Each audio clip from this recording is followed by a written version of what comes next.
श्री गणेशाय नमः। आप सभी को सकट चौथ पर्व की हार्दिक शुभकामनाएं। नमस्कार, स्वागत है आप सभी का आपके अपने YouTube चैनल भक्ति विभूति पर। हर वर्ष माघ महीने के कृष्ण पक्ष की चतुर्थी तिथि को सकट चौथ का त्यौहार मनाया जाता है। सकट चौथ पर्व को संकष्टी चतुर्थी, वक्रतुंडी चतुर्थी, माघी चौथ, तिलकुट चौथ, तिलकुटा चौथ आदि नामों से जाना जाता है। इस दिन श्री गणेश भगवान की पूजा के साथ साथ सकटा माता की पूजा भी की जाती है। इस व्रत को माताएं अपने बच्चों की लंबी आयु एवं उत्तम स्वास्थ्य के लिए करती हैं। आज की वीडियो में हम आपके लिए लाए हैं सकट चौथ पर्व के दिन सुनी जाने वाली पौराणिक कथाएं। कथा श्रवण से पहले आप चैनल पर नए हैं तो चैनल को सब्सक्राइब अवश्य कर लीजिए। वीडियो अच्छी लगे तो लाइक और शेयर करना बिल्कुल ना भूलिए। तो चलिए शुरू करते हैं आज की वीडियो। सतयुग में राजा हरिश्चंद्र के राज्य में एक कुम्हार रहता था। एक बार जब उसने बर्तन बनाकर आंवा लगाया तो आंवा नहीं पका। परेशान होकर वह राजा के पास गया और बोला कि महाराज, न जाने क्या कारण है कि आंवा पक ही नहीं रहा है। राजा ने राज पंडित को बुलाकर कारण पूछा। राज पंडित ने कहा, हर बार आंवा लगाते समय एक बच्चे की बलि देने से आंवा पक जाएगा। राजा का आदेश हो गया। बलि आरंभ हुई। जिस परिवार की बारी होती वह अपने बच्चों में से एक बच्चा बलि के लिए भेज देता। इस तरह कुछ दिनों बाद एक बुढ़िया के लड़के की बारी आई। बुढ़िया के एक ही बेटा था तथा उसके जीवन का सहारा था, पर राजाज्ञा कुछ भी नहीं देखती। दुखी बुढ़िया सोचने लगी, मेरा एक ही बेटा है, वह भी सकट के दिन मुझसे अलग हो जाएगा। तभी उसको एक उपाय सूझा। उसने लड़के को सकट की सुपारी तथा दूब का बीड़ा देकर कहा, भगवान का नाम लेकर आंवा में बैठ जाना, सकट माता तेरी रक्षा करेंगी। सकट के दिन लड़के को आंवा में बैठा दिया गया और बुढ़िया सकट माता के सामने बैठकर पूजा अर्चना करने लगी। पहले तो आंवा पकने में कई दिन लग जाते थे, पर इस बार सकट माता की कृपा से एक ही रात में आंवा पक गया। सवेरे कुम्हार ने देखा तो हैरान रह गया। आंवा पक गया था और बुढ़िया का बेटा जीवित एवं सुरक्षित था। सकट माता की कृपा से नगर के अन्य बालक भी जी उठे। यह देखकर नगर वासियों ने सकट माता की महिमा को स्वीकार किया। तब से आज तक सकट माता की पूजा और व्रत का विधान चला आ रहा है। बोलो सकटा माता की जय, गणेश भगवान की जय।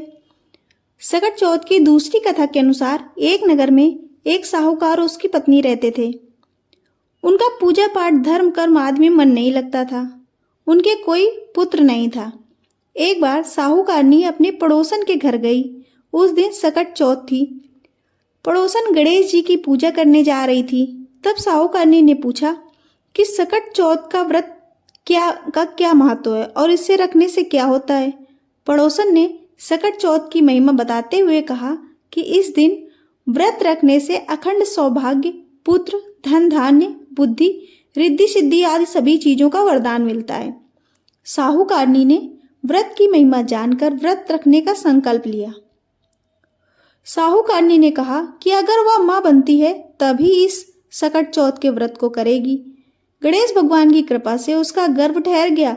यह देखकर वह बहुत खुश हुई और उसके मन में लालच बढ़ गया। कहने लगी, अगर भगवान ने उसे बेटा दिया तो वह 2.5 सेर तिलकुट करेगी। गणेश भगवान ने उसकी सुन ली और सौभाग्य से उसके यहाँ पुत्र हुआ। इतना सब कुछ पाने के बाद उसकी लालसा और बढ़ती चली गई। फिर उसने कहा कि जब बेटे का विवाह होगा तब मैं 5.25 सेर तिलकुटा करूंगी। श्री गणेश भगवान के आशीर्वाद से उस लड़के का विवाह भी तय हो गया। सारी इच्छाएं पूरी होने के बाद भी उस साहूकारनी ने अपना संकल्प पूरा नहीं किया।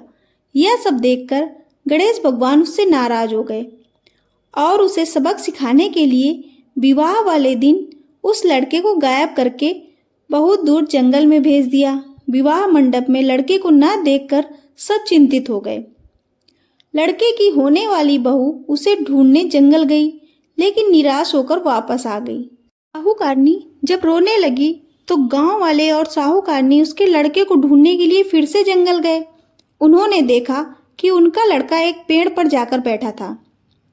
लड़के ने सबको उसकी माँ की गलती से परिचित कराया और कहा, माँ ने सकट चौथ व्रत का संकल्प लिया था, लेकिन अपने लालच के कारण उसे पूरा नहीं किया। इसी वजह से गणेश भगवान जी नाराज हो गए हैं। साहूकारनी को अपनी गलती का एहसास हुआ। अपने घर वापस आकर जो जो उसने कहा था उन सब वचनों को पूरा किया। तब से गणेश जी ने साहूकारनी को माफ किया और उनका बेटा भी सही सलामत घर वापस आ गया।